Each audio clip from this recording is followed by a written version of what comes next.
All right, boys. Well, where do we leave off? Oh, I don't know. We're going to be talking about this until the day we die. I did realize at the end of this episode, we'll have talked about Final Fantasy VII as much as we've talked about all the other games we've covered. So we're like de facto a Final Fantasy VII podcast. We could just pivot and just talk about Final Fantasy VII. We'll do 8 after this for like 4 episodes. Because we all know how much Tyler would love that.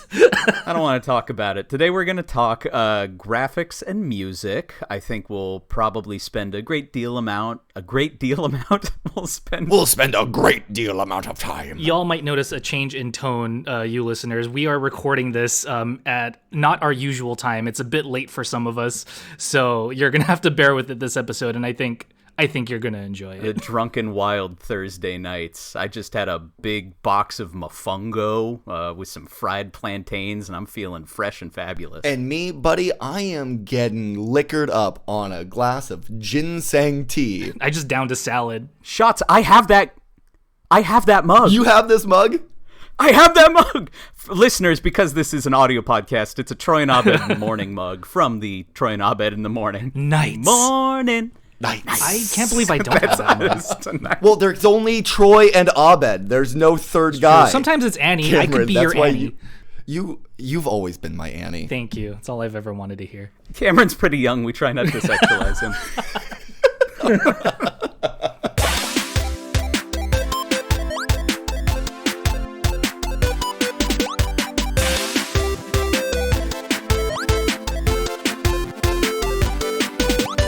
Welcome to Of Mics and Memory Cards, a complete rundown of the PlayStation 1 gaming library, all 4,105 of them. My name is Tyler, and today I am joined by... Once again, Jacob. And your boy, Kameron. And once again, we are delving deep into the minds that are Final Fantasy VII. Let's talk graphics. I don't have a lot of like formal notes, but I do notice as far as Final Fantasy VII goes, it's definitely some little low poly models while you're out on the field. The field models are the chibi models. Kameron, can you explain to our audience if they don't know what chibi refers to? It's pretty much, with like my basic understanding, is pretty much like a shorter, smaller, less detailed, cuter version of a character. If you've seen Austin Powers, it's like how Mini-Me is the chibi version of Dr. Evil. I think that's really accurate, I think that paints a good picture, yeah. It really does. So for a lot of Final Fantasies prior, I think the art style tended more towards, the actual in-game graphics would tend more towards the chibi style for player characters. They'd use the same little model sprite when they were on the field and in battle, whereas the enemies would usually have these crazy, elaborate, half-the-screen designs. You know, the size of Golbez in Final Fantasy IV is like all 4 of the other characters stacked on top of one another, though canonically they're the same size. They're just like people size. So what's different with 7 is that you've got these kind of bigger-headed, cutesier models when you're wandering around the towns and the fields and stuff, but when you go into battle, you get really more intricately designed models, especially for the time, and that's because all they had to display was the characters and the monster across the way, and then the field itself in battle is pretty flat. Sometimes there's some additional detail, but not a lot going on, so it freed up a lot of polygons and such for the characters themselves. It was quite a shock for me because I played Final Fantasy VIII before I played 7, so they pretty much stepped it up with 8's graphics, with, you know, going back to how they use the same character models for when you're out in the field and when you're in battle. And it was really jarring to me when I went back to play 7, and you know they're all pretty blocky. Like it looks like they're pretty much made up of a bunch of squares, and then, you know, it switches between like their square blocky chibi form and then their more detailed model in battle. It just I didn't know what to make of it, actually. I remember the first time I played it and this time playing it, just how odd it is, because Cloud, when you're moving around as him, has these just like bulky, blocky, you know, polygonal shoulders, and then just the tiniest little arm, spindly arm, and then a gigantic wrist. All their joints. Like elephant. He's got Popeye proportions. Yeah. He does, but Popeye had it in the arms where it counted. He has it in the wrists, where no one can physically build that kind of muscle. It doesn't matter how much masturbation you engage in, your muscles will never look like chibi It's how he can clouds. hold that Buster sword just wield it like a pro. Is that what Buster refers to?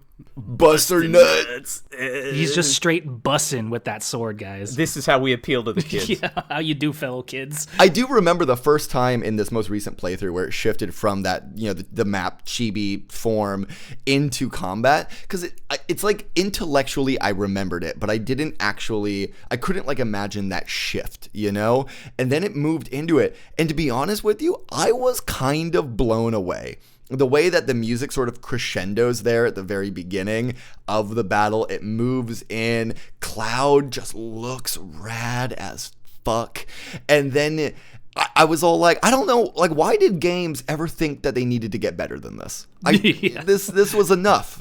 I am amazed at how satisfied I am by what Final Fantasy offers me, both gameplay-wise and graphically. Not only that, but even when the games go into those like FMV, would it still be considered full motion video cutscenes? They are. I looked into that too. It is still technically FM. Like anything that plays that isn't in engine, that it's sort of just like a movie track playing over it, still counts as FMV. Yeah, those like pre-rendered cutscenes, but the graphics get even better in those pre-rendered cutscenes, and you get even more detail out of those characters. Maybe a little too much detail when it came to Tifa's model, but I mean, we don't have to go over that again. I love that in like every single, like I can't remember if like you can shift your party members like around in like the menu, and that will like depend on like where they are in the lineup. I didn't really bother trying to figure that out this time, but every time Tifa was in combat with me, she was the middle character. So when the time comes in the game, the battle ends, and it's yo yaho watashi wa katase, and then she does that all like I stretch up, and then I just boobs out. There you go, and I'm just all like, girl, I'm trying to get bed.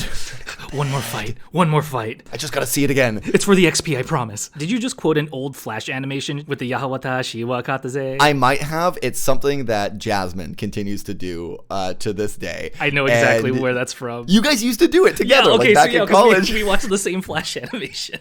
It is weird how much of our friendship is based on the fact that we watched the same YouTube videos in 2009. Yeah. Oh no, this was Newgrounds, man. This was like before the YouTube days. I went on Newgrounds earlier today, actually. What? What conspiracy? It's a graveyard. It's a bizarre relic of the past. Yeah, that and 9gag, oh I'm my sure God. too. Does 9gag still exist? There's no way 9gag exists, and if it does, it's like There it is, 9gag.com. It looks exactly way. the same, and the top post is a Sydney Sweeney meme. when you see titties with the perfect amount of natural hang. That's what I have Yeah. as well in the humor section. Does that really mean that 9gag is not being guided by an algorithm specifically catered to Tyler and mine's tastes? That we got the exact same one? I'm getting it too. Well, when's the last time you went to 9gag? Do Not we have since any like if I college. clicked one thing and then clicked another, maybe the algorithm would. Maybe it would change. It would update. I wonder if this is the last vestige of like the old internet back when things were good. Was 9gag the hero we needed all along? We laughed back then, but who's laughing now? Oh my god, these are terrible.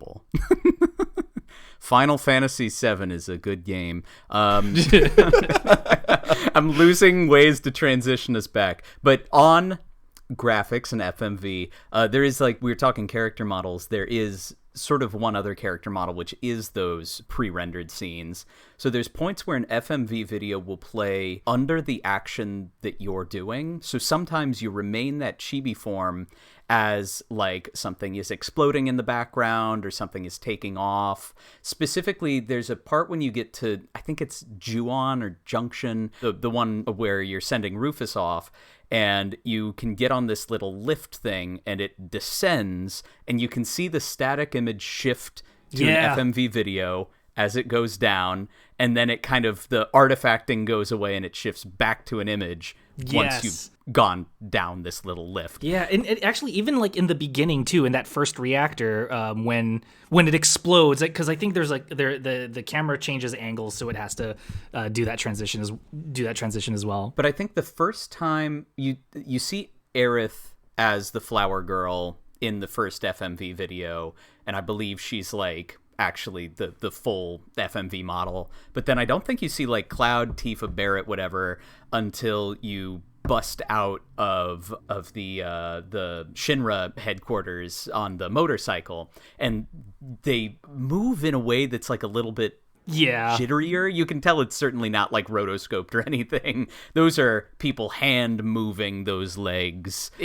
Weirdly, I don't think those hold up as well as like the battle models do, which look and feel more natural to me. I really enjoyed going from playing, again, the original to playing the remake. At that moment when Cloud in the remake jumps off the train and he does the exact same like cartwheel flip that he does in chibi form in the original, and I was just like, bro, oh god, my nostalgia boner is so erect right now. Have you all seen the trailer for Rebirth yet, or like the newest one that came out from the PlayStation State of Play recently? I have not. I'm purposely trying to go in blind. I am too. Oh, okay, then I won't say anymore. But I will say, like, the that opening movie, it's got the little cuts between like the train wheels and then the pan in, because it zooms way in on Aerith, zooms way out and shows all of Midgar, and then zooms back in again. You really get the scale of things, and it still like gives me shivers.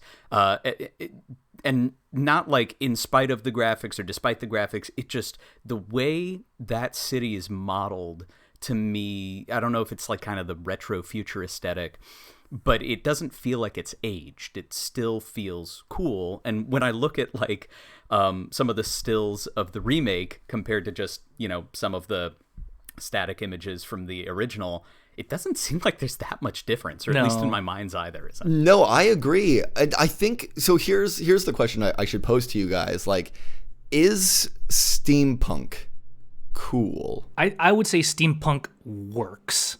I don't know if I can say if it's cool or uncool, but steampunk definitely is effective. I don't know that this is. I think that Midgar, the reason it feels so unique is it's not fully steampunk, but it's not fully cyberpunk. It sits somewhere like right in the middle, where it feels futuristic, but it also feels grounded within like something almost in the past. I feel like it is very much its own vibe. Well, this is because I fully agree with you. I think it exists at this sort of nexus between steampunk and cyberpunk. And I think it is cyberpunk in the game is cyberpunk in theme, but steampunk in aesthetic. Oh, okay. And I think that's something that steampunk often forgets, or that's why they're just, up until maybe this year, there's never really been a good steampunk movie, is that it doesn't really have anything to say. I've grown increasingly familiar with this term solar punk, which is this kind of new optimistic take, and it's very anti-capitalist, and it's this like green energy utopia. Disney actually put out this movie, I think 2 years ago, called Strange Worlds, and it got utterly ravaged. But it's actually like a really interesting take on the sort of solar punk ideology, and I think steampunk's always lacked that. But when you combine it with the nihilism and just the, you know, corpocracy or corpatocracy of that is inherent to the cyberpunk genre, you get something really unique, which is why I think Final Fantasy VII just exists on this plateau that is just heads and shoulders above anything aesthetically similar. Listeners, if I had to describe solar punk as someone who's just looking at it now, it gives me Ghibli vibes very much. Yeah. It seems sort of brightly colored. I'm getting kind of that Nausicaa, and then what's his name, Mobius, the French comic book artist, seems more in line with those, at least as far as like color palettes go. Yeah, absolutely. Wait, what's the good steampunk movie? So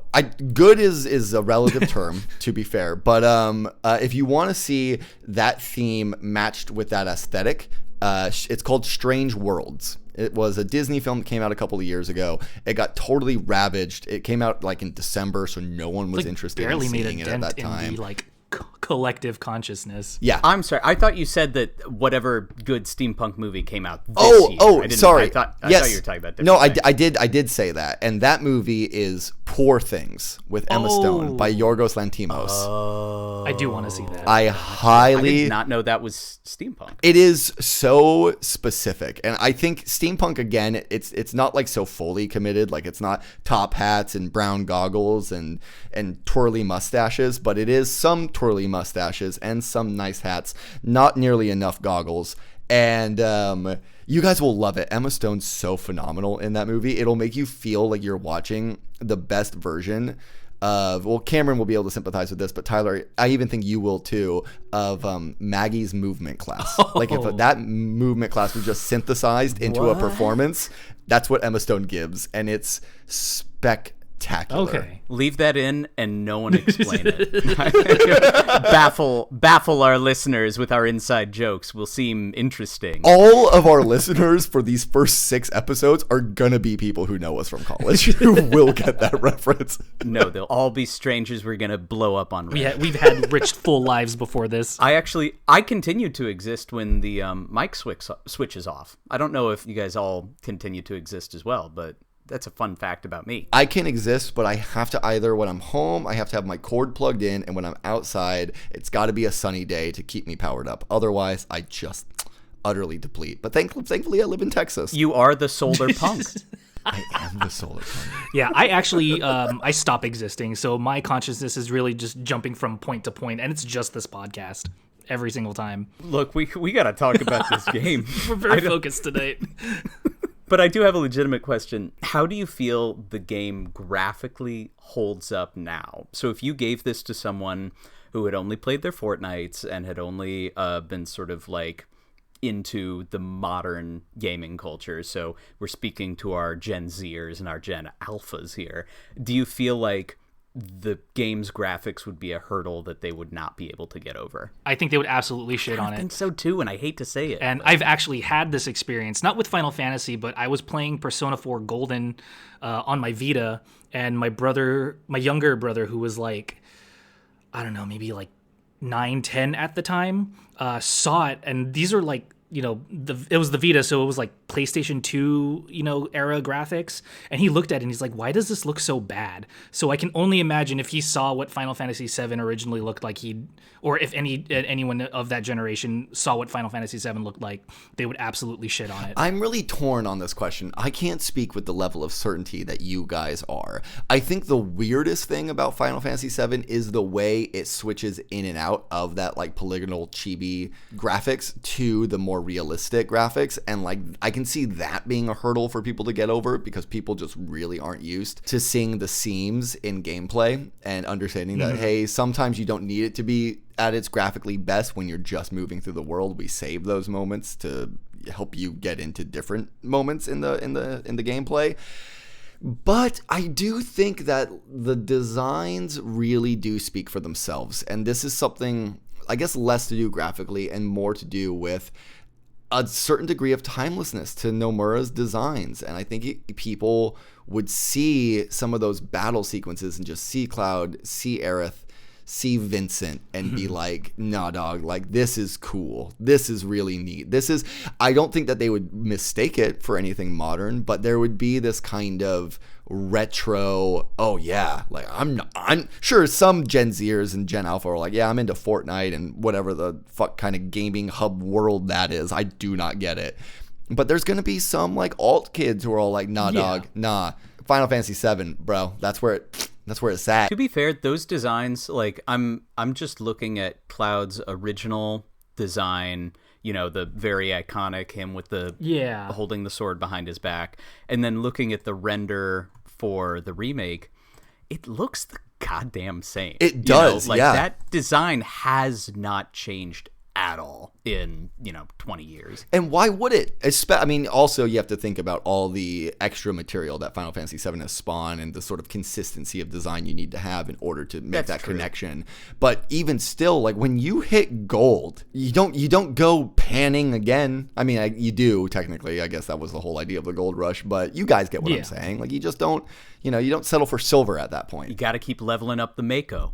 That's it. Or materia. There it is. You got to have the Mako in your eyes and the materia in your sword. Bro, that was beautiful. Aww. Thanks, guys. I'm gonna write a poem. Do we have anything else to say about the aesthetics or about it graphically before we move on to the music? Nah. No, let's move on to the fucking Yes. music, Fuck man. yeah. If you remember from my peaking microphone in episode 1, I quite like this soundtrack. Quite. I'm going to express there are only like 2 or 3 songs that when I hear them, they make me tear up. And just no matter what. One of them is like Let It Be by the Beatles. Something about it just gets to me every time. Aerith's theme is one of those songs. And it not orchestrated versions, because I've listened to, there's full orchestrated albums of FF7. There's like piano versions, there's guitar versions. Look on Spotify, there's plenty. Yeah, there's like the Philharmonic orchestral depiction of the soundtrack. Anyway, please continue. Distant Worlds is what that concert Oh yeah, that's such a good one. It's really solid. And something about that original, not quite chiptune, but something approaching it version, when the warmth of the full virtual symphony comes in, because Earth's theme starts with just that simple piano, the do do do do do do, and then there's this pause and then just a swelling, and it's hard to explain it. What is so affecting about and warmth is really the only word I can use. There's a robustness to it that just really affects me. No, I get it. I feel that with are we going over our favorite pieces of music for this game right now? Yeah. So I have a few. So just quick shout outs to, I think it's called Anxious Heart. I think that one's called. I mean, anyone can look it up and listen to it, but Anxious Heart is one of them, and Ahead and Our Way is another one. But I think my favorite one is, not going to be much of a surprise, but I love Tifa's theme, specifically the piano arrangement that came from Final Fantasy Advent Children. I'm not sure why it's that one. I think it's because I wanted to learn how to play it. And I got okay at playing it, but just, letting the professionals do it really, really literally strikes a chord with me. That's awesome. That's kind of a neat goal. I have a keyboard sitting right next to me that I got for Jasmine, and then she never touched. And so it's like I've learned I can do Yankee Doodle on there, and now I'm all like, ooh, I should learn some Final Fantasy. Just suddenly overnight become a professional musician. I only got as far as learning the entire first page, and because that's before anything gets before it gets really difficult, really complicated. Yeah, all it is at the beginning is just the dun dun dun dun. Boom, boom, boom, boom, and yeah, whatever. And this will come as no surprise to anyone who knows the three of us, but I am the least musically inclined of this trio, and therefore the most basic. And for me, and I talked about this before, but One Winged Angel, it just so effectively instills fear. And when you get something so iconic that can create palpitations in your heart, just when it starts playing, that is so unique, and I just wouldn't trade it for anything. To me, it is John Carpenter-esque. I recently rewatched It Follows, which also has an absolutely banger soundtrack that instills fear. And if you guys are looking at me like you haven't seen this movie, it's been on my list for fucking ever. Dude, you got to. Yeah, I think haven't it's seen it either. David. I know I'd love it. Maybe David Robert Mitchell. I forget exactly his name. He did that, and he did another movie, Under the Silver Lake. Dudes, this guy, just 2 films, total bangers. But the music in it is also it's very 80s, it's very synthy, and it's very Carpenter-esque, which is why I use that terminology so freely here, because it's the exact same feeling I get when Sephiroth. And Sephiroth as a character truly doesn't actually terrify me. It's the music that really gets it going. Maybe some part of me still connects to that first Kingdom Hearts battle where I first came across him, and I was all like, this is the worst. But I think it's that lush silver hair. It's hard to it's just hard to be terrified of that. But it is, you're right, the moment I keep referencing about I'm going to see my mother, the biggest drop in that is not necessarily the line or the setup, because he's also in his little chibi form, but when he says it, it does the Sephiroth leitmotif where it's like dun, dun, dun, and just something about the way those three tones sync up and how jarring they are, especially over a song that's otherwise fairly quiet. It kind of makes you jump. And that's how One Winged Angel starts, that because it just starts with a really abrasive bump, bump, which it almost sounds. I was listening to it in the car the other day on my way home, and it's unsettling, not because it's like creepy. It's not Silent Hill music, foreshadowing. It's not Silent Hill music, but it's got. It's weird that it's almost upbeat at times. Yeah. It doesn't feel like it's trying to be menacing. It just is menacing. Yeah, it's such an unusual arrangement. It's because like the beginning of the song, it's almost less music. And more just noise, because it's just So it's just the other day I was having a pretty tough day. Those happen for everyone every now and again. And I do what I do every day, but it's especially potent on days of heightened misery. I journal. And as I was journaling, I was trying to really pinpoint what I was feeling. And for some of it, and I should share the story with you guys a little bit later, but I was reflecting on how rude I think people had gotten and just what I was dealing with in like day-to-day interactions so far in 2024, and I was thinking to myself, like, what has happened to people? And of course, like many of these questions, it all kind of goes back to COVID. And I realized, I was all like, it seems to me that right now we're living in this moment that is incongruent with how we feel about the moment. I think we feel like the world's ending, but on many measures, the world's not ending. I'm not saying good things are necessarily happening. It just doesn't feel like it's like apocalyptic. And there was a certain sort of nostalgia I had briefly for COVID where I thought like, oh, that was a moment in time where it felt like the world was ending. And it kind of actually was. And Sephiroth's theme feels congruent with the theme of the game itself. It is frightening. It is off kilter. It is a little bit fragile. And this theme comes in and it reinforces that that's how you should feel about this world you're a part of, if that makes sense. I get you. We should also mention this is one of the few, it's the only track that has vocals. And we had mentioned in the first episode that it was Uematsu's original intention to have vocals in almost everything, but it only ended up making it into this track. And I think one of the phrases that comes up in the game a lot is like the voice of the planet. And so would we say that perhaps this is the voice of the planet singing through? I don't know. Is there something to that? We should also look up. I hadn't done this previously, and I should have. We should look up what the lyrics mean, because it's in Latin. I looked it up a long time ago, and I thought it was something to do with like a king or like a fallen king or something like that. Okay, here we go. From the start, burning inside ardent wrath, Sephiroth. The proceeds as such for a while. Fate and empty, burning inside, ardent wrath. Come, don't make me die. Come, don't make me die. Come, glorious one. Don't make me die, ladies. Ladies. That seems like... Really? That seems like a mistranslation. We'll do further research on this. Episode 4, breaking down the Final Fantasy VII lyrics for One Winged Angel. I must have been thinking of another song that was in Latin. There's only so many. It might have been Duel of the Fates. But I also could be wrong. Okay, no, it's not ladies, it's glorious. It's glorious ladies. I don't know. Yeah, okay. I really like the idea of all of it was wrong.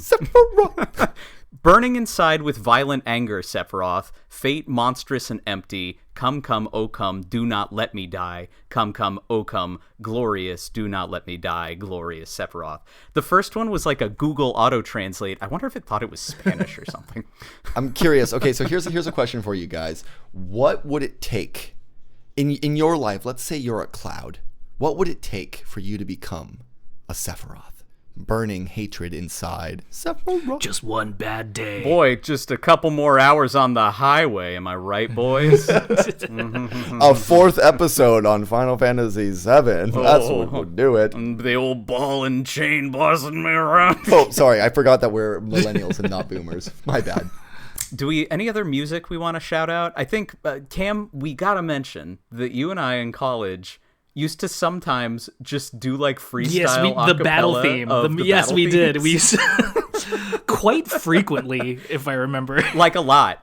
Like I can still kind of picture us doing, and but there's too much lag. We wouldn't do it here. But, yeah, we couldn't sync it up. Maybe we'll get together and maybe just like record a little ditty and then we'll submit it for the patrons. I think that's a great idea, but we've got to experiment something real quick. Okay, I want you guys to each mute your screens, mute your computers.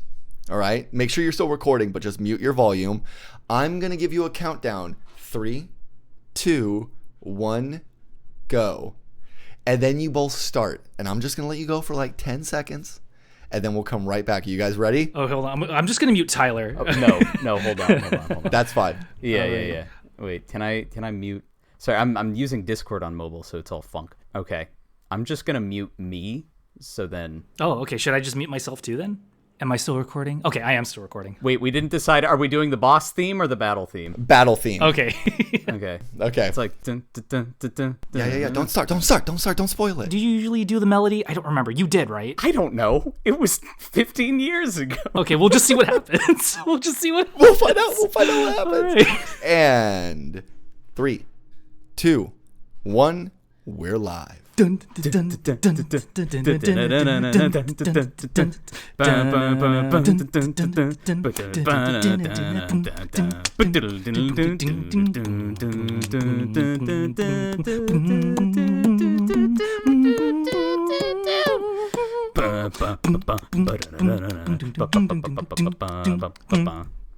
I can't wait to listen to that. That's gonna sound awful. I never get tired of that main battle theme, regardless of a number of random encounters. It is always wonderful. The boss theme is fantastic. Although I can't... How does the boss theme go? Fucking solid. Yeah. Way to go, I feel like that's the one we did more in college. Yeah, maybe that's the one we should have done. Well, that's the one we'll do like when we're actually together and able to record it. That's a perfect There idea. it is. And then I feel like people love the Genova theme. Yeah. It's always struck me as one of the well, not weaker, but I don't, that one doesn't click with me as much as the rest, but I know people, perhaps Kameron, love Genova's theme. Yeah, I love the Genova theme. And then there's kind of a bastardized version of it later for, I think, the final Genova fight that has bits and pieces of that first fight, but in ways that, again, feel sort of threatening and discombobulating. It's another composition that kind of throws you off. And then Cosmo Canyon is fucking dope. Although, is this racist? Is it cultural appropriation? I think he does it justice. I don't think he, just listened to Native American music and was like, oh yeah, I can do that. I think he might have actually put some real thought into it. I'd like to think so. For those who don't know what we're referencing, the Cosmo Canyon track very much uses Native American drum as the beat. It's hard to be more descriptive than that over audio. It can't be any worse than the Ooga Booga from Crash Bandicoot. Yeah, we're not in that territory. And then I also love Sid's theme. Oh yeah, the sort of it's very, it almost feels celebratory, even though his vibe is also sad, old 32-year-old. All right, music nerds, we get it. Uematsu fucking rules, and all the tracks are worthwhile, and we all love it. Let's talk about anything else. Like, do we have more to say about the game, or do we think it's time to move to post-release? Think so. I think we might have covered it. Yeah, I mean, I'm sure once this is all done, we're gonna look back and especially me as I'm editing, I'm gonna be all like, oh, I should have mentioned this thing because it's awesome. We kind of talked in conversation at one point, and I can't remember if this came up in the first episode, the second episode, or not at all, but that there is like just that sort of theme around, one identity being two identities, not being who you think you are, and, reflections of that in like the socio-cultural paradigm nowadays. But ultimately, I really think we've covered. I think we've really covered. Yeah. I think we've extensively covered Final Fantasy VII. There's no material left unturned. Let's move on to post Final Fantasy VII, which could also be a fucking podcast on its own. So there's going to be a couple points here where we maybe skim over a few things, but I do want to try and impress just how much of a cultural impact FF7 had, not just on the games industry as a whole, but as its own industry as Final Fantasy VII. So to start with, comes out for PS1. I'm not sure if this port comes before or after it begins to get like the international releases, but the first port of Final Fantasy VII was to PC, like Windows computers at the time. The original PC version is so bad that there's a write-up on it that we are going to include in the episode notes. There's more on it than we can really express given the time here. They didn't up-res anything, which is actually the same way Square approaches PC releases now. So nothing was really done to optimize it for PC. They just sort of took what was there on PS1 and tried to retrofit it into something. But again, much like the localization, they weren't given enough time, weren't given enough money. There are newer PC re-releases that are congruous with the modern console re-releases. They're fine. Again, I think there's probably more Square could do. If you've ever looked at any of their mobile game releases, they tend to use like things like shitty fonts, which doesn't sound like a big deal when you just say it out loud, but when they don't update the textures, but for whatever reason they put the font in like Times New Roman, it looks it just weird, takes you out of and it. It doesn't. It constantly reminds you you're playing a port that's lazy. The PS1 re-release, so it got the greatest hits, garish green label. I'm going to complain about it every episode. This version was also, or not this version, but the PlayStation 1 version was re-released for the PlayStation 3 and Vita, where you can conceivably still go buy it for like $8. Does it not blow your mind that between the PS3 and the PS1 releases of Final Fantasy VII is roughly the same amount of time and absolutely the same amount of like console evolution as between the PS3 and now? Yeah, we're old men. We're old men. I hate it so much. Uncomfortable. Old man Sid right here. And speaking of those direct ports to modern systems, they include things like a speed up mode and a god mode. These are things you tend to see in modern JRPG re-releases pretty commonly, especially with FF7. The one thing I noticed going back is if like you use a summon, that summon takes up your whole life. And by life, I don't mean your health bar. I mean the time of your life. You sit there and you watch it, and sometimes I'd have to like pull out my phone. And that's, how we function now is we've been given shorter attention especially with spans. Knights of the Round. But at the same time, those summons are really long. So a speed up function, I wouldn't say no to. These also include better translations. And again, not to shit on the original translation, but it's pretty stilted and awkward. Everything actually following the PC port, even the PC port got a different translation. I don't know what they're using in the modern updates, but it doesn't have things like "this guy are sick" or "off course," which is the "of course" when you're in the battle square. Those technical glitches have been fixed in the modern versions. But let's talk about the big daddy here, the compilation of Final Fantasy VII. And Shots, you'll be happy to hear this. We have Final Fantasy X too to blame for everything that happened here. Yes! Yes! Great. The only disappointment here is that there's no... if there was just a full game built out of just the cross-dressing mechanic for but every Final Fantasy VII character, I'd own it on every console. The job system. Final Fantasy X-2, I believe, released in either 2002 or 2003. and was a surprise success. This was not something that Square poured a lot of money into. It was the first direct sequel, I believe, that they'd done to a Final Fantasy game. I think FF5 got an anime sequel. We're not going to talk about that. But 10-2 was the first direct, like, we're just going to continue the story on from where it had left off. Square saw that there was money in milking existing properties and brought on as much of the original Final Fantasy VII team as they could to create what they call polymorphic content, with a sales strategy to provide well-known properties on several platforms, allowing exposure of products to as wide an audience as possible. Because of the open-ended ending of Final Fantasy VII, that allowed them to essentially do whatever they want. So we're going to go over the games in what came to be known as the compilation of Final Fantasy VII, but know that this isn't necessarily in chronological order. The movie Advent Children is what kicked everything off in 2005. So the first game that was released as part of the compilation is one called Before Crisis, which is the one that you can't play. This was an episodic cell phone game from 2004 focusing on the Turks, Nomura's favorite. It is not playable in any form, was never translated, and I can't find a recording of it online. That's unfortunate. It sucks. From what I understand, it was a action RPG where it would use the cell phone's camera functionality, where occasionally you would need to take a picture of like a type of color to change a materia.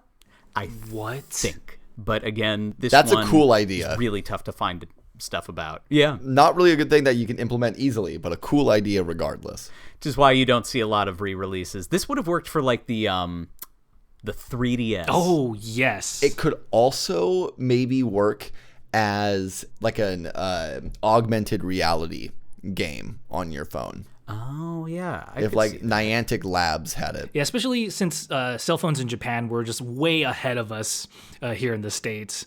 Like I see why that worked. Yeah, I think they got the Nvidia N-Gage. No, not Nvidia. The Nokia N-Gage there ahead of us by 2 years. I just learned that Final Fantasy Before Crisis was only shut down in 2018. What? You could still get it up to like 6 years ago. And the game uses an ad hoc online multiplayer feature that enables various actions between players, including trading materia via email. Via email? I bet you somebody has a cell phone with this game installed for sale on eBay for like $800. I'm on it. I feel like someone from the English-speaking web would have purchased it and like decompiled it by now. I don't fully understand like cell phone emulation if it in fact exists, but this, I remember even as a kid, it really bummed me out that there was a piece of FF7 media that I couldn't experience. Folks, this is what it's like to live with OCD. That there's this thing that exists and I can't have it, and so because it's incomplete, I want to die. Tyler, that's just called being an American. Get out of here. I might have found some gameplay footage. Oh, hell yeah.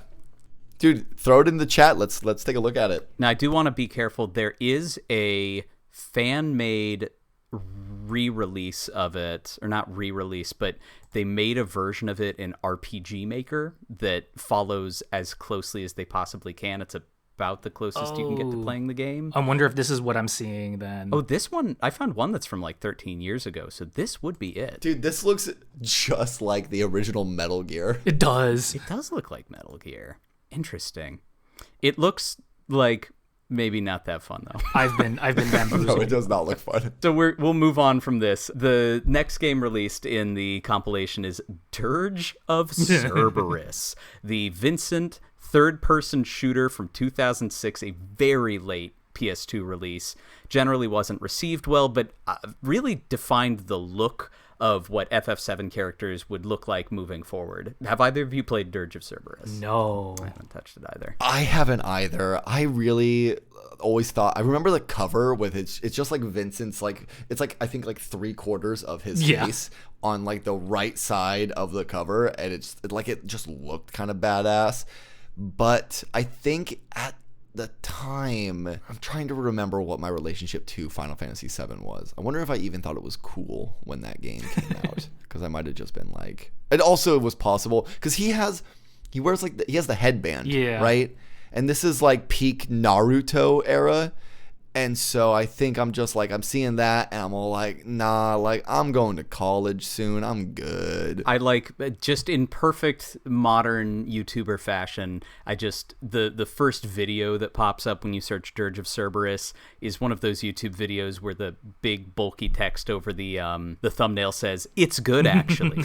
So who the hell knows? It might be good, it might be bad. We haven't played it. Sorry, guys. Underrated gem. Maybe.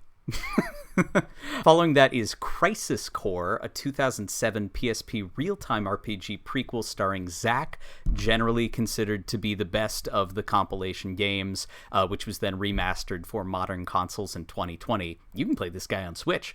Have either of you done Crisis Core? Oh, yes. Yeah, I played Crisis Core on the PSP. It absolutely is the best of these. I'm the only one who hasn't. This is the one that definitely feels like Kingdom Hearts. And it has a really, it has like the menu-based action combat system, and also this weird slot mechanic that I was never like, it never sit right with me, but I just, let it happen anyways. I just hated the feeling of not having full control over what abilities I performed during a fight. I kind of feel similar in that, like, I hated the feeling of having the PSP in my hands because at the time it just didn't feel good and I didn't really like it. Speaking of Kingdom Hearts, it's the reason, like, I got Birth by Sleep like the year it came out, and then played a little bit of it and it frustrated me, and I didn't play it for years. And then in the lead up again to Kingdom Hearts 3 coming out, I was like, I want to play all of them, which I did, and they were all great. And then Kingdom Hearts 3 comes out and fucking sucks anyway. To be fair, I did the same thing. There was a lot of, I'd only played 1 and 2, but then before 3 came out, I went and I got all the remasters and I played through all of them as well. Yeah. So you're not alone. They're not all good. I take that back. There's one that's quite bad. Yeah, I still have only played the main numbered games. I did a little bit of Chain of Memories, and that's about it. I haven't done Birth by Sleep or Dream Drop Distance. The 3D version of Chain of Memories to me is like nigh unplayable. It's the worst. Really? Oh. It's like, well, because you remake it, but then you stick with the card combat. Yeah. It doesn't make any sense. Because what is it? It's they kind of turned it to like actual Kingdom Hearts gameplay, but with the card system, right? That's correct. Oh my god! After all that work they put into the systems are very at odds, and what I know, it's a weird criticism, but the way that original system was, it was on such a tiny screen. Yeah, it was the Game Boy Advance. Was for Game Boy Advance, which I played the shit out of, but the cards are like right there on this tiny little like 5-inch screen. But then when you blow that up into 4K 55 inches, the cards are still like in the bottom of the screen. So I remember being like, I gotta look at the cards now. I gotta look back up. It was actually, the screen is too big for what that game is. Interesting. I'll never forget the greatest arts and crafts project I ever made when I was a kid was it was for Valentine's Day, and it was a like large replica model of my personal Game Boy Advance, and people would deposit the cards, like the Valentine's cards, where the cartridge would go. That the does sound best. sick. 4th grade me, fucking bringing in the ladies. Let's go. Anyway, anything else to say about Crisis Core? I haven't played it. It's been I liked it. Forever. I really want to get the remake and play through that probably before I do Rebirth. Because Zach might be in Rebirth, right? I think he's part of definitely in Rebirth. Mm-hmm. Oh, Cameron's got that smirk that shows he's watched that trailer, and we haven't, so he knows something that we don't know. Maybe not. Well, he shows up at the end of. Spoiler alert. Shut the fuck up. I'm playing it. You spoil it. Yeah. Shut the fuck up. Let's talk about let's move on to the remake. Let's talk about the game that you just told me to shut the fuck up about. So the remake, and I just want to like go back because it's funny, Jacob, that you brought up the like we're as far now from PS3 as PS3 was to PS1. There was an early tech demo. This happens to Square a lot, where they showed a tech demo of what the opening of Final Fantasy VII would look like on PS3. They had only intended it to be a tech demo, but people took it as fact and were like, oh, they're remaking Final Fantasy VII. And they were like, well, we're not actually, but would you give us money if we did that? And then everyone was like, yeah, sure. And then they were like, okay, we'll do it. You are dramatically underselling that moment. That they dropped, it was E3 like 2006. And it comes out, and it's like, check out because that was what the like graphics card in the or just the whole system of the PS3 was like. Oh, it's all powered by the cell. And it's check out what the cell can do. And then it just, you hear the music, you hear the theme, train tracks, and then it shows it, and everyone just was, and people went crazy. And then they were all like, yeah, no, it's a tech demo. It's Final Fantasy VII tech demo, and people were like, no, I want it to be a real game. And they were like, oh, well, we'll think about it. We're maybe gonna do this like Final Fantasy Versus 13 and don't you want another game with lightning in it, please? You love lightning and snow, right? They were way better than Cloud and Aerith. All your favorites, that annoying little kid. Wait, was the kid's name Snow was the... No, that was the love interest. What was the kid's name? Hope. Oh, God fucking damn it. More like, I hope this game wraps up soon. Well, too bad, you're going to get 2 more. I actually just recently bought Final Fantasy 13. I'm excited to finally I think I need to give it another chance. Like, criticisms aside, I need to give it another chance. We're going to loop back to that remake. So you're right. It was a way bigger deal than I'm giving it credit for. And so the FF7 remake had a pretty famously rocky development cycle. I don't think it was always intended to be split up into 3 games. I think at some point they just intended to kind of remake the whole thing and then maybe realized that I can milk it. I don't know if their ambitions were too great, but I also don't know at what point they decided that the trilogy that they're creating was also gonna kind of serve as like a soft sequel to the original, where the characters defy fate and Aerith totally remembers everything that's happened. It's a very different way of doing a remake. It's not a straight one-to-one. And I love it. Same. I love it too. Before this, you would think that Resident Evil 2 remake is like the standard that any remake should go for, and now it's definitely the Final Fantasy VII remakes. Like even if you, I don't know what I'm trying to say, but just like if you want to take an old property, definitely put like some flair on it, spice it up a little bit, and change shit. But you two fools are gonna eat your words when the 3rd one comes out, and it's called Final Fantasy VII: The Battle of 5 Armies. You're gonna be like, well, why didn't they just keep it as 2?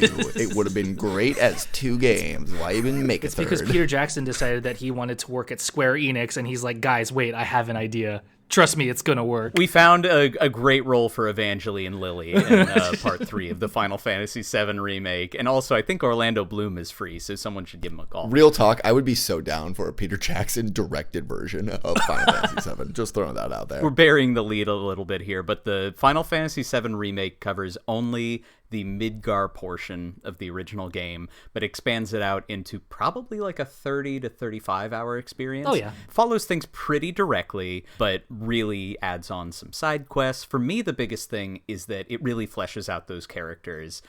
Barrett's given chances to be kind of goofy and a little funny and loving, and then I really feel like Aerith especially, you get to know more as a character. Aerith and Tifa. And then I think you see more of the shy, uncomfortable Cloud, and don't just see him as like, I'm a soldier, shut the fuck up, which again I appreciate. I feel like it makes a more well-rounded cast, which is more so than even the gameplay experience, which is maybe kind of the weakest point to me. The battle system is really I've had so much fun with it. I love fighting in that game. I'm with Kameron. I really vibe with it. I love going on some of these extra missions that you don't have to do just to spend a little bit more time in combat. It's like I just want to hunt shit down. But I also don't play like a lot of modern Final Fantasy games. I mostly just let my wife play them and watch.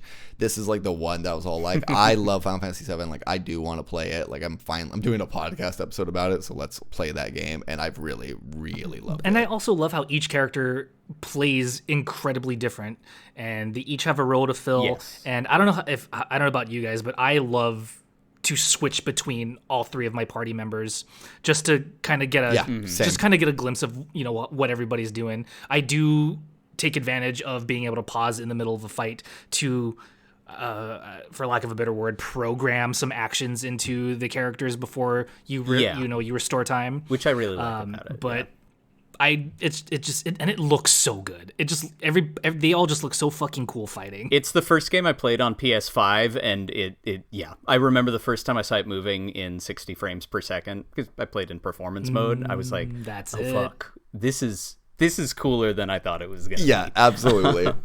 I don't have any direct criticisms of the combat. I think it's more that I just don't remember it super well, but I do recall really enjoying playing as Tifa specifically. It just that really solidified like that kind of cool, like stylish, quick fighter thing, which was really distinct from Cloud's just like slash. And something shoot. I really love about the combat in the game is that you can do a move and you can it can close a large gap between you and the enemy you're targeting, but it doesn't like automatically go to that enemy. Like you can start an attack from too far back, close a distance, but not enough, and still miss. That is something that I've had to get used to because I frequently do it with, of course, both Cloud and Tifa. And I'm all like, damn it! I guess I have to get close and dodge roll and block. Now, did either of you play, well, Jacob, you wouldn't have gotten to it yet, but Cameron, did you play Intergrade, the Yuffie Oh, bit? yeah. Yeah. Okay, good. Yuffie was my favorite character to play. Really? As. I found her insufferable. But I think because she had the ability to switch between long range and close range, I felt like since she was the only playable character in that episode, they had to make her incredibly versatile. And so removing the constraint of the character switching and only leaving in one character who was kind of a jack of all trades, master of none, I thought was... Right. And she could... I don't quite remember because it's been some time, but she could also change what element she uses, right? Like she powers up she charges her attacks with like some kind of element. It was when you throw the boomerang, when it's hitting the guys, you can change what element it's hitting them with, and that does magic damage, so she can have like the magic damage and the physical damage, but you have to like manually toggle it. Oh, that's pretty sick. And then she has the like the tandem attacks with was his name, was it Sinon? Was that his name? I think so, which is a character that was made for the remake, which is how you know he's kind of a red shirt. The one other thing I want to drop in is that if you want the full story before you go into the remake, folks, you do have to play Dirge of Cerberus, because the boss characters at the end of Intergrade with Yuffie's bit are apparently from Dirge of Cerberus. I didn't know that, but I looked it up afterwards. Fascinating. So, the canon. And then Rebirth, which is the second part of the remake, is currently scheduled to come out, I think, later this month, as of February 2024, and we're all going to be $70 poor. Oh, I'm going to be like $570 poor because I'm going to buy a PlayStation 5 just for this fucking game. Oh, damn, dog. I'm going to wait. I love it, but I don't buy any game new. You know what? That's probably the best. I mean, I could just wait for it to come on PC, which is what I did with Remake. To what on PC? To Ejaculate. There's two free-to-play games for iOS and Android, one of which is not playable anymore. It's called The First Soldier, which was a like PlayerUnknown's Battlegrounds or Fortnite ripoff, but set in the Final Fantasy VII universe. Oh, yeah. I'm sure there were NFTs in it, and I'm sure a bunch of microtransactions. Who gives a shit? It's dead now. It's gone. You can't play it. There is also, and I downloaded this for the podcast because I was curious, a game called Ever Crisis. Have you guys looked into this thing at all? Nope. No. I think this is the first time I've heard of it. Oh, okay. So Ever Crisis is an episodic retelling of all of the compilation. So not the remakes, but everything within the original canon. But it's done using some free-to-play mechanics where there's like missions. So the first mission is you and Barrett going and fighting the Scorpion and blowing the thing up. But then the second mission is you like going back, and then some of the missions are just you having a text conversation with Tifa.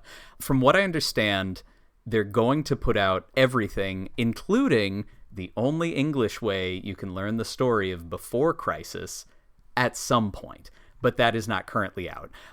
The original FF7 story goes up to Rufus's inauguration. There's a bit from Crisis Core in there that I don't think goes very far. And also currently there's an original story that is part of the canon, which is about a young Sephiroth just getting started in Soldier. So there's story stuff here, but when you look at these menus, boys, just imagine a cancer that has spread through your body. Imagine what that must look like to the cells as they're degrading and ripping themselves apart. That's what's on the screen when you look at the fucking shop page of this thing. It's like the geostigma. It's so many like notifications. There's like 15 different types of currency that all purchase different things. The little notifications pop up that are like, you got 16 crystals. Do you want to trade it for 16 crystals? It's like, I don't know. Is that a good thing? There's like memory tokens. I still don't know what those do. Everybody's got different weapons, but how do they have different weapons? Why am I getting character weapons when I'm just like trying to go through the plot? Can that be used in the Ever Crisis? I don't know. It's baffling to me. And I know I'm just an old man screaming at a cloud, but I genuinely hate that they could have put out, because it looks beautiful.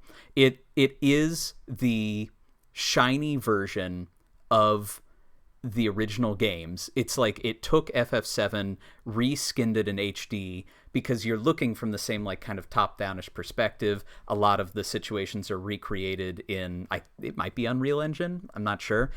It looks gorgeous, and I would play the fuck out of a direct remake just using some up-res textures and nice character art. And I would pay like $20 for it. But instead, it is like, you can pay $100, or you could wait, or you could do all these other things. To me, there's so much good that could have been done here, and they did it in the absolute worst way possible. Thank you for coming to my TED Talk.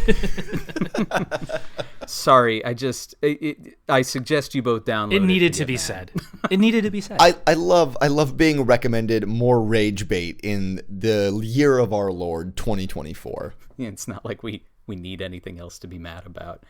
We're gonna move on to the movies. We've all seen Advent Children, right? Yes, sir. On classic UMD.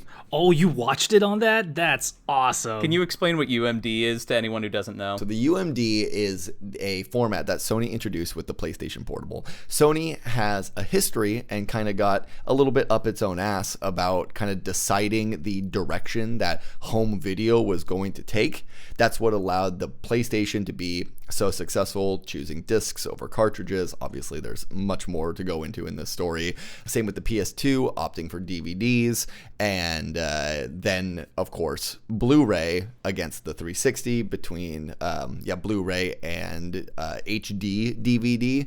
So when they drop the PSP, the idea is these small, not quite, like the disc is round, but it's in like this hard plastic case that isn't quite round. It's kind of shaped like a U.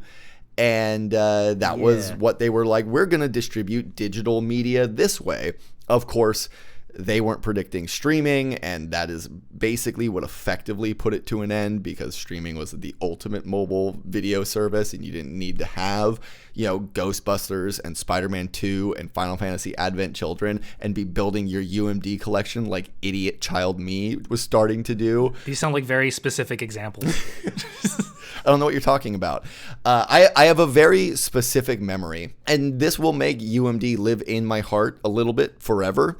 I was driving back from, of all places, Weed, California, on, I want to say it's I-5, back into Southern Oregon where I lived. And I was a kid, and I was actually traveling with a friend's family. We were down at Lake Shasta boating for the weekend. And they had a big, like 28-foot boat, like really massive. And boy, they love that boat. And it was really fun, like, to go with them because it has a real smooth ride. You could really move around. For me, it felt like a yacht. And, we were wakeboarding, kneeboarding, inner tubing. It was a great time. But we're coming back, and basically as we're driving down this corridor, to our left, it basically, like, there was just a cliff, and it was completely over the side of the cliff. And on the right, the cliff scaled upwards.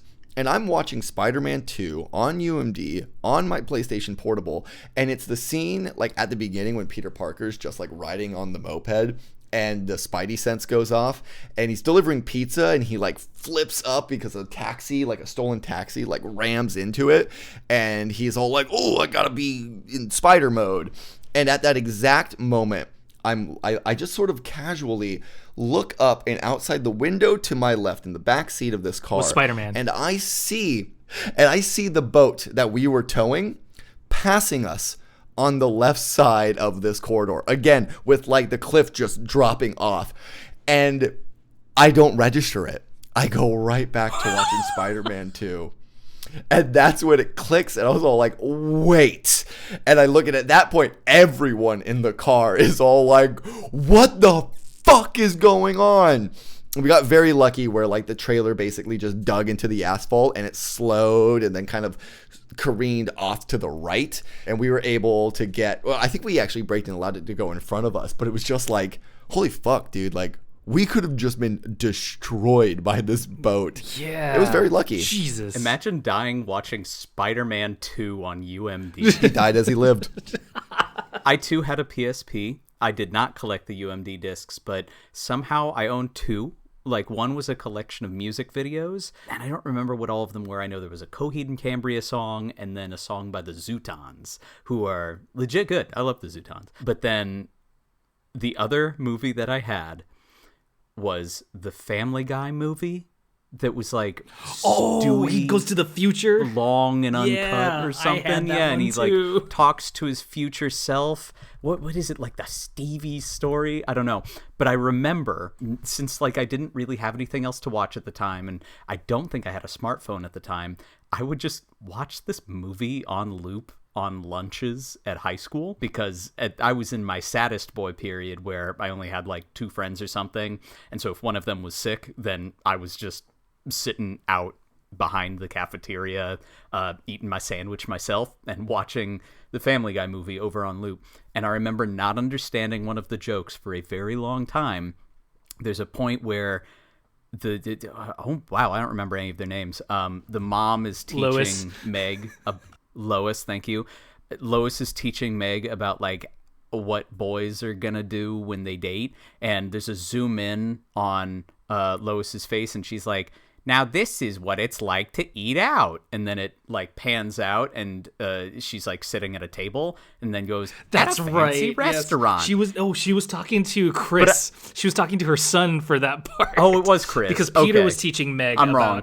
like how to date guys or something like that. I'm sorry I got the genders incorrect on this, but I didn't know what eating out was. And so I remember being like, Mom, what's the joke? What's Why? eating out mean? And it wasn't like, I remember it clicking when I was like fucking 25, like years later, being like, eating out. And it would be weird for the mom to teach Chris how to, oh, now I get the joke. Oh, that's right, from that movie. Okay, here's one for you guys. What do you think? Okay, so UMD lasted until 2000, technically till 2014, but no major studio put out any movies on UMD after 2011, which means the last movie to be released on UMD ever came out in 2011. Would you guys like to take a guess as to what comedy film was the last movie to come out on UMD? It's got to be one of those bad, like, date movie or I'm going to go disaster movie. That's a good guess. I'll give you one quick hint. It's a sequel. The Hangover Part 2. Meet the Spartans. It's The Hangover Part 2. Way. Fuck yeah, dude. Let's go. December 11th, 2011, I believe. That one was kind is of when bad. the That one was a pretty bad one. Yeah, not great. We have talked around Advent. Oh, yeah, so Advent Children. So Advent Children, which was technically, though Before Crisis came out before it, Advent Children was the first project that the team began working on for the compilation of Final Fantasy VII. I didn't know this previously. It was directed by Tetsuya Nomura. Oh. So it had the direct involvement of the team. So as far as like if it's canon, non-canon, whatever, it's canon. Like this is the official sequel to the game. It picks up, I think, a few years after the game finishes. Everything still seems pretty desolate, so that 500 years in the future thing that we see at the end of the game is still 500 years in the future conceivably, but folks in the immediate aftermath are not necessarily super stoked. I'm gonna be honest, I don't remember shit that happens in this film. I used to watch that movie all the time, and if I remember correctly, I think it also ends with that end scene with Red 13 and his children, but just in higher, definition or whatever. But I used to watch this movie a lot. I think the version I had when I owned it, I don't think there was an English dub for it, so I only watched it in Japanese for the longest time. And an inside joke that my brother and I have because of how often we watch this movie, there's a part where Cloud and Tifa are talking, and the English dialogue is something like, you're always drifting, but in Japanese it's always zuru zuru zuru zuru. So whenever we see each other, we're always just like, we look at each other, we're just zuru zuru zuru zuru. That's what that's from. I've heard you do that before. It's from Advent Children. So like when I talk about, like, I don't know, Fast and the Furious Tokyo Drift, I'm always like Tokyo zuru zuru. But yeah, that's my contribution to Advent Children. I still love it. I love that movie. I don't remember it being bad. I just don't remember it. I think probably the sickest part of the movie is they fight Bahamut. Like, the climax of the movie is they're fighting Bahamut, and there's a part where Bahamut's like high up in the air and Cloud needs to get up to him. So then he basically gets help from every party member. Like, they all grab him and they toss him up in the air. And then, like, each party member gets him higher and higher and higher. And then, he's up in the sky over every building, but he's not quite high enough to reach Bahamut. And then the last hand that he sees to pull him up is Aerith's from, the live stream. Yeah, thank you.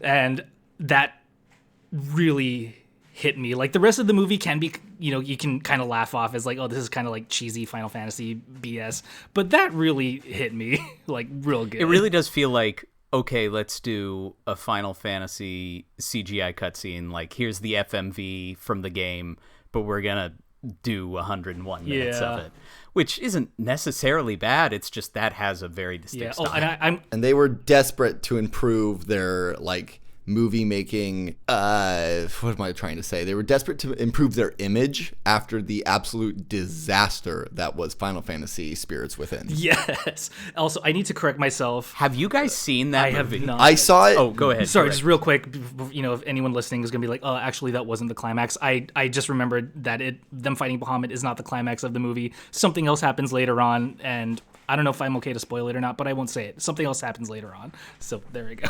I love the idea that someone's listening to us and it's just all like, actually, these guys. I would not put it against them. But I also like the idea of someone being like, la la la la, no, I haven't seen Advent Children. Spoiled. Sephiroth shows up. Sephiroth, what a fucking surprise! Sephiroth shows up to traumatize Cloud again. Yes. Okay, but we gotta. Have you seen Spirits Within, Jacob? I saw it when I was. That movie came out in 2001. I was 10, and there's no way I saw it in theaters, but I do remember it being in the back left corner of my local Blockbuster. So I know that I rented it at some point, but I don't remember anything about it. It's so boring. And that's my biggest takeaway from it, is that it's a slog. It is so dull, and it's got fucking Alec Baldwin in it as one of the main characters. The voice cast is bazonkers. It's him, I want to say, the guy with the bug eyes who gets fed through the wood chipper in Fargo. What's his name? Steve Buscemi. Oh, yeah, Steve Buscemi. I think Steve Buscemi's in it. I was trying to think. I was all like, Peter Stormare. He's the guy who puts Steve Buscemi through the wood shedder, the wood chipper. Also in Until Dawn. Steve Buscemi's in Until Dawn? No. The guy who put Steve Buscemi, Peter Stormare. He's the like therapist who narrates Until Dawn. Yeah. Anyway, James Woods, Ming-Na Wen, Donald Sutherland, Ving Rhames, Steve Buscemi, and Perry Gilpin of Frasier fame. Oh my God. In Final Fantasy. Roz from Frasier is in Final Fantasy The Spirits Within. Well, that's why it's so fucking boring. Oh, fuck you. I love Frasier. Look, I'm not against Frasier. I just don't think the cast of Frasier and Final Fantasy fit neatly together. That's the only take I have. I'll give you that. We're talking a little inside baseball, but basically Squared set up a film studio division in 1997 or something. Tried to make a feature-length film.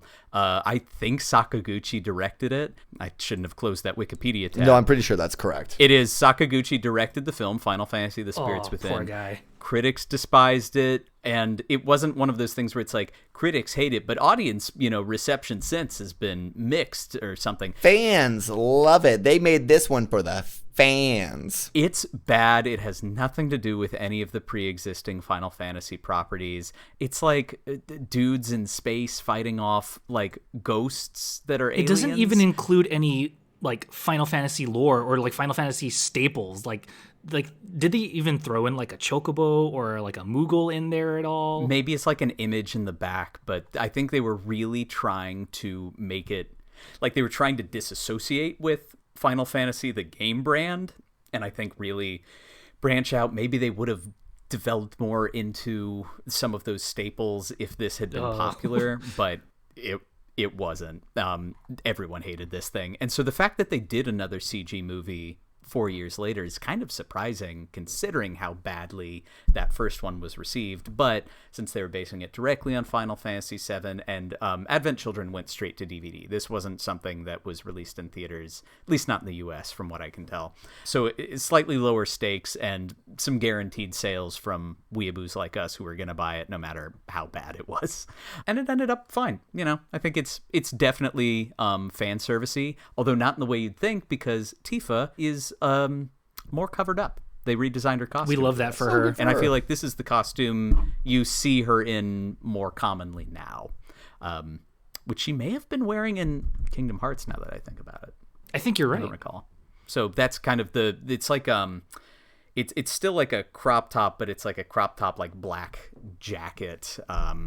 It's not that different, but it feels a little, I don't know, less revealing or something. So good for her. There is also Last Order, which is technically no longer canon. We all care about the canon here.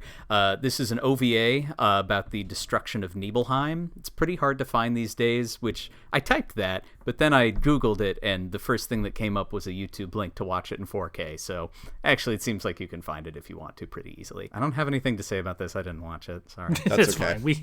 We can continue. We don't need to have commentary on every piece of extra Final Fantasy VII media. Well, that's good, because none of us are going to have anything to say about the books. There's a bunch of books, but we might as well go over these just for completeness' sake. These are all part of the compilation On the Way to a Smile, which are short stories connecting the original game to Advent Children. The Kids Are All Right, a Turk side story, which is a story about a PI living in a part of Midgar introduced in Dirge of Cerberus and his interactions with the Turks. Yeah, I saw it. It starred Mia Wasikowska and PETA from Hunger Games. It's a joke about a movie called The Kids Are All Right. I just love the way Tyler pronounced a Turk side story as if he was saying West Side Story. So it sounded like it just made me think of West Side Story. There is the snapping. That's the snapping part Reno of their and sound. Rude just break into a dance routine. I would love if that's how they walk into fucking Rebirth. Just and with their theme song. Do. I would love to see it. Yeah, that song also slaps. It does. We gotta just drop that in there too. Love to see Rude and Reno coming in and they're just all like, "Dear Officer Cloud." Isn't The Kids Are All Right? Isn't that a Who album? I feel like that's a music reference, but I'm not sure to what. Could be The Offspring. Then the other book for the compilation is The Maiden Who Travels the Planet, which is a point of view story from a dead Aerith in the live stream from her death up to the end of the original game. So it's like after she dies, it's discs 2 and 3 from Aerith's perspective as like a ghost. I don't know. It's kind of interesting, I would read that. But we didn't read it. Sorry. The remake has 2 books associated with it: A Trace of Two Paths, which are childhood stories from Aerith and Tifa, and then Picturing the Past, which is a book from the perspective of a Shinra military trooper who knew Aerith as a child and investigates her past. This has been the literary portion of the podcast, where we don't read any books. But books take time. Video games that are 70 hours are easier. I don't want to watch a movie. I want to watch a TV show that has 500 episodes. Now, that said, that's all the compilation. That's the remakes. That's Final Fantasy VII specific stuff. Square loves to milk these characters and put them into other media. Because of the Nomura connection, you see a lot of Final Fantasy VII stuff in Kingdom Hearts. Cloud, Aerith, Tifa, Sephiroth, Secret Battles, Axel from Kingdom Hearts 2 and forward is just Reno from the Turks, which Tetsuya Nomura has more or less stated outright. He wanted to place a familiar character in a new environment and role. He also stated in an interview that the two are different people, but consciously alike. So he understood the ginger hive mind. That's crazy. That's so funny because Reno is my partner's favorite character from Final Fantasy VII. So when I was playing Kingdom Hearts 3 and they saw Axel, they were like, this is the Walmart version of Reno, and I hate it. I would love if in maybe like his last line in the third part of the remake is, got it memorized, and then fucking dies. I don't want to talk about Kingdom Hearts. Do you have anything else to say about Kingdom Hearts, Sean? No, I will abstain until a bonus episode that we do complaining about Kingdom Hearts. For those who don't know, Sephiroth is like the secret hidden battle in at least Kingdom Hearts 1 and 2, the kind that like you want to get up to at least level 70 if not 99 for. Ridiculously difficult, and he's voiced by Lance Bass. But that's a cool version of One Wicked Angel that plays under it. So Kingdom Hearts is its own thing. We're not going to talk about it. But for the PS1, there's Ehrgeiz. I think it's Ehrgeiz. Yeah. Ehrgeiz. God Bless the Ring, which is a square arena fighter where Cloud and Tifa are playable fighters. I need to add Sephiroth, Yuffie, and Vincent. Oh, and Zack are also playable and unlockable. Yeah, They are? Oh, wow. I've actually played this game. Yeah, my friend, actually the friend that introduced me to Final Fantasy, of course, had this game, and we played it, and he'd always play as Cloud. Cloud is playable in Final Fantasy Tactics. Aerith is referenced, and I think it's technically canon. He talks about getting like swooped there from a different world. Weirdly, when Cloud starts, he's level 1 when all your other characters are going to be like level 30. So unless you really put the time into it, he's sort of hard to use. But they really saw the money in Cloud, and so I don't know if it was one of those like, hey, buy Final Fantasy Tactics. It looks hard and obtuse, but I hear Cloud's in it. But we don't really want you to use him. There is the Final Fantasy Dissidia series, which has 2 titles for the PSP, and then I think a title for PS4 as well. Shots, I have played a great deal of your PlayStation Portable because you left it at our college house one summer, and the only game I played on it was Dissidia Final Fantasy. So I spent like a whole summer smoking cigarettes in the backyard and playing this game. What an honor. I never knew. But Dissidia is a fighting game. The first one has 1 hero and 1 villain from each of the series titles up to, I think, maybe 10 or 12. And then it would have later sequels that would include, like, Tifa. I know that Cloud and Sephiroth are in the first one. I'm not sure who else gets added. Who's your main? Ooh, I think Terra. Right on. That's an answer. That's a good answer. But now I'm like, I'm going to be so embarrassed if she's not actually in No, it. she is. They're like, no, it was locked. Tara's in it. She is? Okay, she's in the first good. one. I was, yeah. I do remember playing as her. But yeah, mostly Terra. And I think Zidane was good too. So that's Square's other arena fighter that still is kind of technically going. And again, still might be canon. It all might be canon. It's all canon. Not to shit on Square's mobile output more, but I'm going to shit on Square's mobile output more. Cloud and Tifa and Sephiroth and all of the above show up in a lot of their Final Fantasy mobile games that are mostly free-to-play stuff.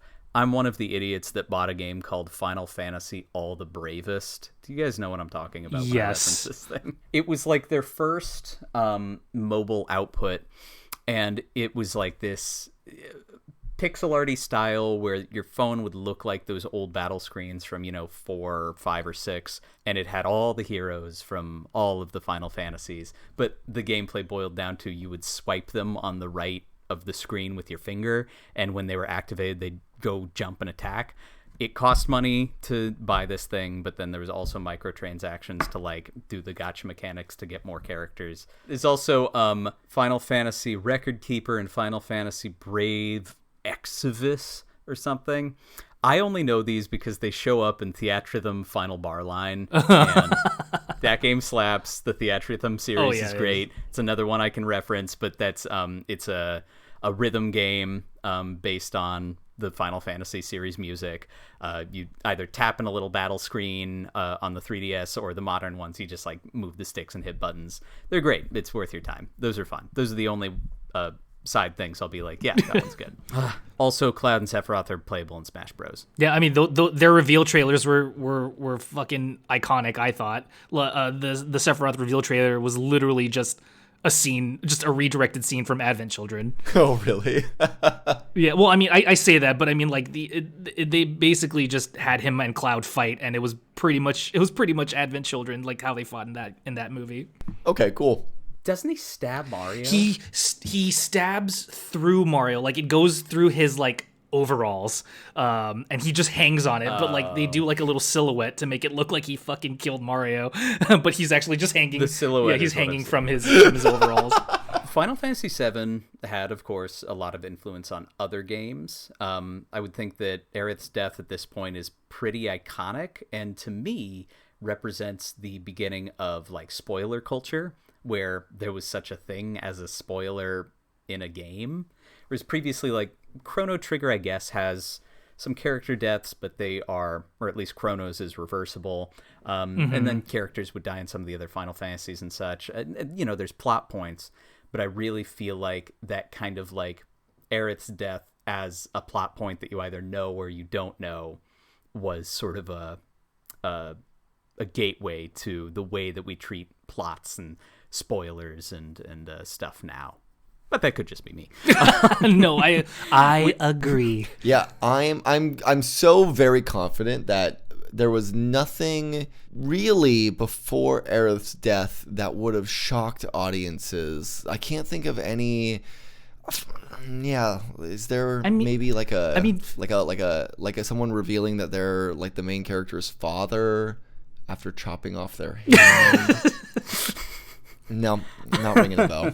Or somebody being the actual true criminal mastermind after feigning some kind of speech impediment. I'm sure. I don't think there was anything like that. Yeah, you're thinking of the iconic Rosebud. It was his sled. Citizen Kane is Kaiser Soze. The real spoilers are the friends we made along the way. But video game wise, I don't think there was any moment as iconic as that where it could have contributed to the spoiler culture of video games specifically. The only other thing I can think of is also Final Fantasy, when Kefka succeeds in destroying the world. That's another one I can think of. I agree with you with Chrono Trigger, but other games not so much. I think it kind of depends upon I think when we talk about spoilers in this context, what's being left unsaid is how demanding it is for the story itself to kind of be an epic in order for like that spoiler to qualify. Like anything less than epic, not in terms of scale, but just in terms of story, I don't know. Like I don't think that like the spoiler can have as big of an impact, which is why some of the other examples are like Star Wars, anything that successfully. And it's why Final Fantasy Final Fantasy VII era stuff is so profound, is because I think of the epic scale of the story being told. Yeah, I think that's a big part of it. Weirdly, few games tried to outright imitate Final Fantasy VII from what I could find. I could only really locate two, both PS1 era games. Something called Shadow Madness, which was developed by an American group who were clearly just aping Final Fantasy VII. When you look at this thing, it's like a direct rip. And then from what I could tell, Legend of Dragoon kind of looks like a ripoff. Don't crucify me. I know that game has its fans. The combat definitely looks pretty different, but aesthetically, the kind of pre-rendered backgrounds and some of the character designs to me seem a little bit similar. We'll eventually talk about it. Influenced by. Yeah. Yeah, we will. And then I can be proven wrong. And I will indeed be crucified. But RPGs definitely got more popular after this. Like, this was the birth of the RPG being a viable genre in the Western markets. Whereas previously, we'd had our Western RPGs that were mostly PC focused. I'm not sure if Baldur's Gate had come out by this point, but there were definitely D&D themed RPGs for the PC that were coming out. Stuff like Wizardry or Ultima was also big.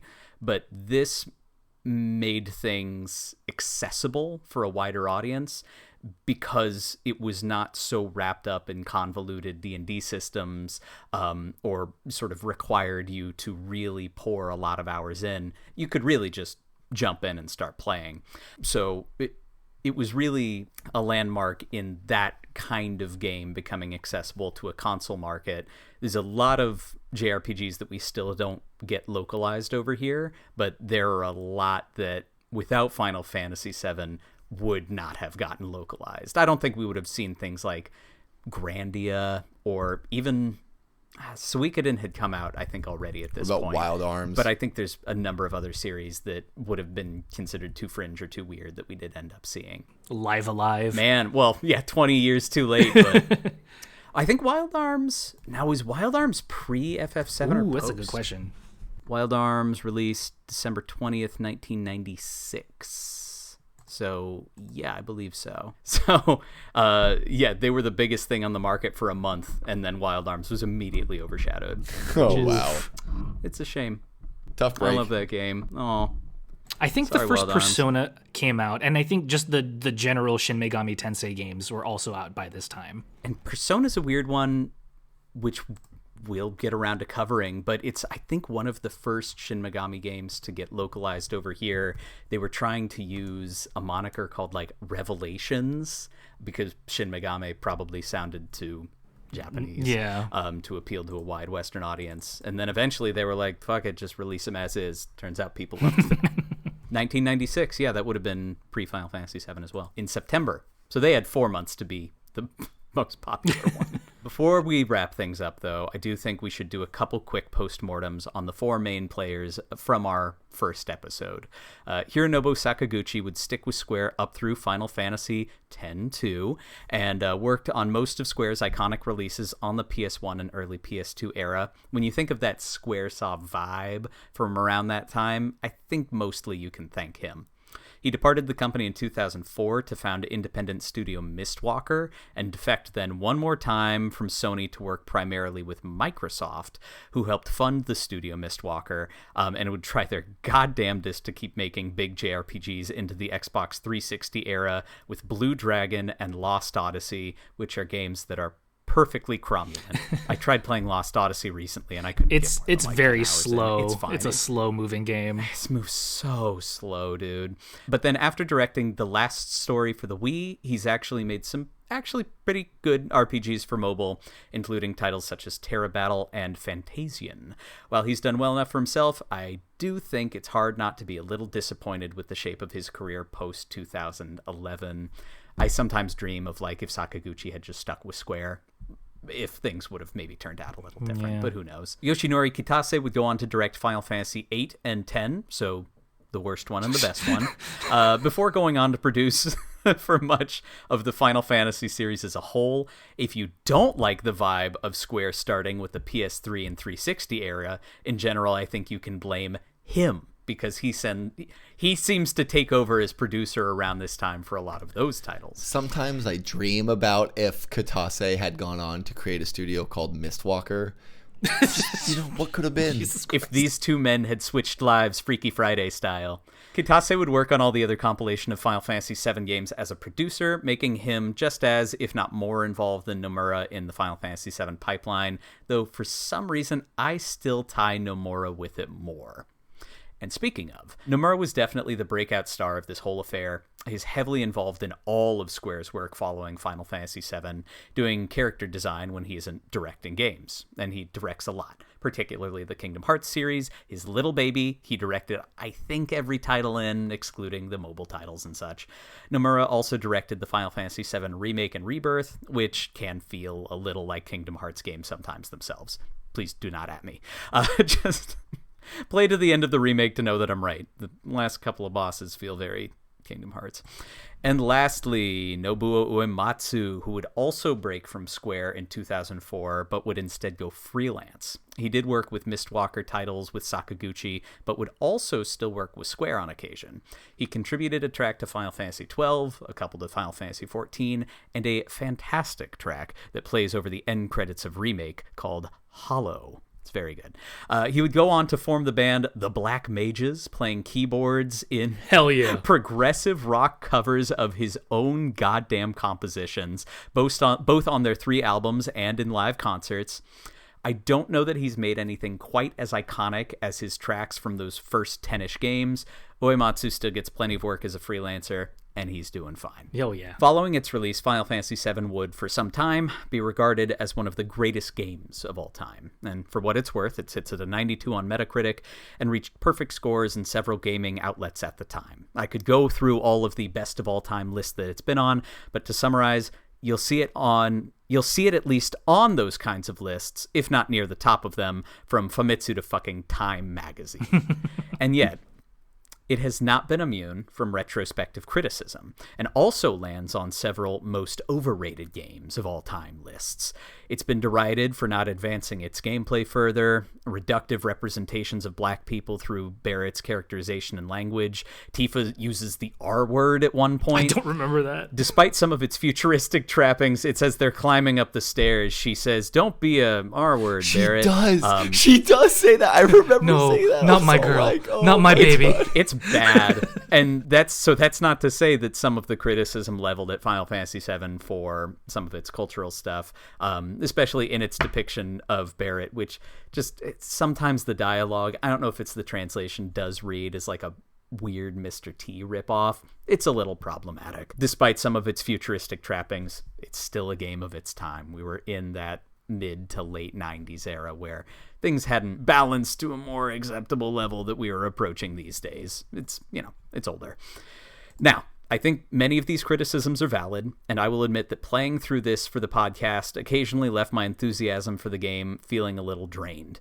But then I would enter a new scene with a new luscious backdrop, or fight a fucking Triceratops tank while that fantastic battle music soared, and I found myself falling in love with the game against, despite of, and in spite of all of its faults. Final Fantasy VII is not just a game, it's a turning point in the interactive medium.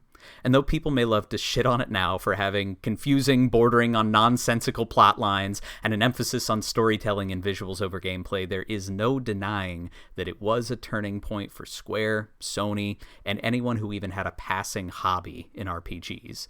While I would argue that the game is as eminently playable today as it ever was, I still think that, regardless of how you feel it's aged, it's one of those games that you should play before you die, if only through Midgar. Even now, it feels like something fresh, that dreamed-up kind of world that only comes along to spark the imagination once in a generation. And below the slap fights and talking wolves and gun duels under theme parks, there's a soldier and a flower girl. There's the pain of loss and the bittersweet knowledge, so long as good people stand up to the destructive forces of the world, uncaring capitalistic corporations and warlike religious crusaders, that we will all meet our loved ones again in the life stream when the air and the earth embrace us at the end of it all. Thank you once again for joining us for another episode of Mics and Memory Cards. Please join us again next week when we go over a wonderful trip down memory lane where we revisit the PlayStation 1 classic Toy Story 2. In the meantime, my name's Jacob. I'm Tyler. And I am Kameron. And you've been listening to Mics and Memory Cards.